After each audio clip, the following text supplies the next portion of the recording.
Hello.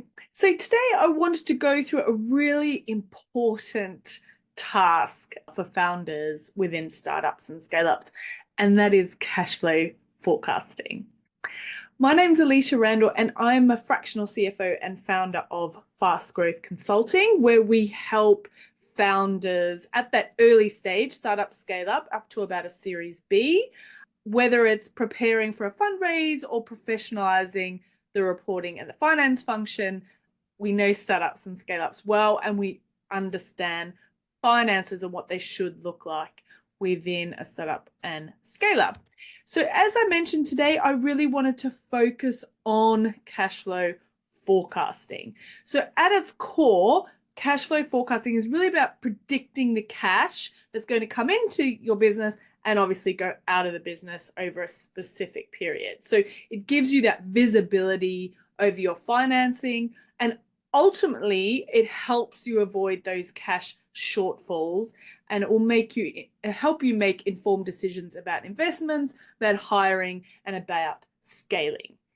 So why is cash flow forecasting really important? So it's crucial for three main reasons. The first one is avoiding cash crunches. So you may find, depending on your cash conversion cycle, on your working capital, there may be situations where if you're doing a proper cash flow forecast, you'll see a few dips and areas or months where you become problematic with cash flow levels.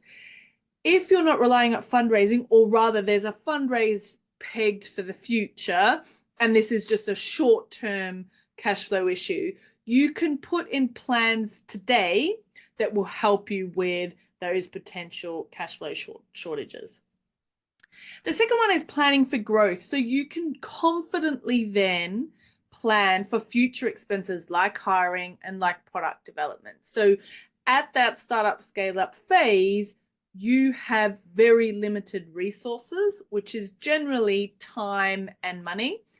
And so you want to make the right decision. So if you plan for growth properly and using it through the financial budgeting, which includes cash flow forecasting, then you know how much you have to invest in the future, as I said, like hiring and product development.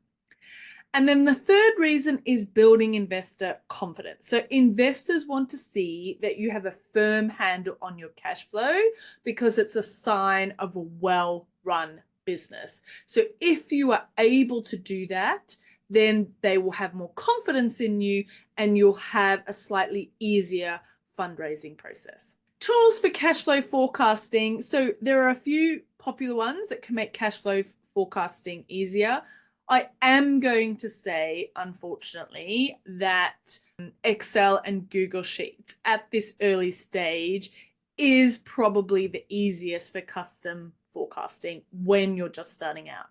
Not only is it cheap, you probably already have Excel or Google Sheets.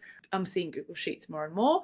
It's very versatile, and also when you're pivoting your business or you're tweaking your business or you're changing even sometimes your revenue model, you can do that quite quickly and easily within Google Sheets. I do generally rely on the general ledger. So Xero, for example, is a popular one in Europe. And you can use the reporting that's in there for the actuals and then move forward from there. There are a couple of other softwares that I am actually testing the cash flow forecasting from a very early stage. There seems to be a bit of movement coming there. And so I am going to be, there's one in particular that we're going to be testing next week. So as soon as I find a cash flow tool that I really love, I will absolutely review that on here. So best practices for cash flow forecasting. Ideally, you want to start with accurate data. So like everything I talk about in finance and looking forward with budgeting and what have you, having a really solid baseline is super important. And often when we take on a new startup within our business, we can spend up to 6 months getting that baseline right, because You cannot make a forecast if your data that you're relying on is rubbish. So like with commercial data, your decisions are only good as the data that you use. So make sure that your income and expenses and records and what have you are up to date and your bookkeepers are doing what they should be doing. I do have a free guide, free if you use the code, a free guide for founders on how to manage your bookkeepers, what they should be doing for you, what you need to keep in-house, and any red flags. So if you're interested in that, I'll leave the link and also the code so it can be free down below and you can check that out. Another thing is to be realistic. So you really want to avoid overestimating income and underestimating expenses. So this is where sometimes accountants can be, sometimes it's quite obvious that an accountant's in the room is when there's conservative assumptions made. This is largely when we're thinking about cash flow forecasting in particular. So it is much better to be super conservative with your cash flow forecasting as the base case. And then you can have some assumptions underneath that has, if we get this deal, we'll get this additional income. I think I can cut my expenses here. It's worthwhile having that list of things that you can do to flex. But I think it is best to have a conservative view because things don't always go to plan and you're better to be prepared. Monitor it regularly. So cash flow isn't static. You need to review it and update it monthly and potentially weekly. So be aware that you need to do that if you don't have a fractional CFO working with you. Plan for scenarios. As I mentioned, you want a worst case, best case, and base case scenario. This is the same with budgeting. So you can prepare for the unexpected. And of course, you really want to focus on receivables. So paying a close attention of when your invoices will be paid. Late payments can really create havoc on your cash flows. So tips for managing your cash flow. Forecasting is one thing, but managing a cash flow effectively is just as important. So a few things, you really want to negotiate your payment terms. So try to negotiate longer payment terms with suppliers and shorter terms with customers.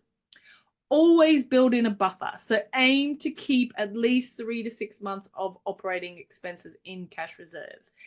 Even if you're heading into a fundraising and it's looking more likely than not, I can tell you from experience, even when you think that a fundraise process is, say, going to finish at the end of October, it's probably not going to finish until mid-December, and then you may not get the cash until end of January. So always build a buffer. Monitor your cash burn. So keep an eye on the cash burn rate, especially during growth phases. And automate where possible. So automating invoicing, automating payment reminders can really save time and help you with cash collections. So common mistakes to avoid. A few things that I see with cash flow forecasting is relying on an overly optimistic projection. So as I mentioned, it is much better to be conservative when you're thinking about cash. There are just too many businesses that go out of business because they've run out of cash. So you need to protect this asset for as much as possible. Ignoring seasonality in income or expenses. There are most businesses dealing with seasonality with revenue, unless you're a subscription business, but you may, particularly if you're a monthly subscription, you may find that there's periods of times where your churn is higher and your onboarding is higher. So be aware of those. Similarly with expenses, there may be instances where you have quarterly payments. So rent, for example, VAT, GST, sales tax, all these kind of things. So be prepared and make sure you've included that. It is different to your P&L and income statement. And then failing to account for one-off costs. A perfect example is CapEx, so equipment.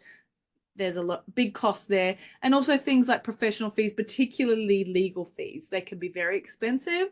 And if you're relying on a fundraise, for example, you probably should expect a large amount of legal fees, for example, in preparation. So to avoid these and your cash flow forecast, a reliable tool or being quite diligent on updating rather than just second guessing. So cash flow forecasting may seem quite daunting, but with practice, it can really become a powerful tool to steering your business. Cash isn't just king, it really is the foundation of your startup survival and growth. So if you need help with cash flow forecasting, then finding a fractional CFO like Fast Growth Consulting can really help you put some really good processes in place.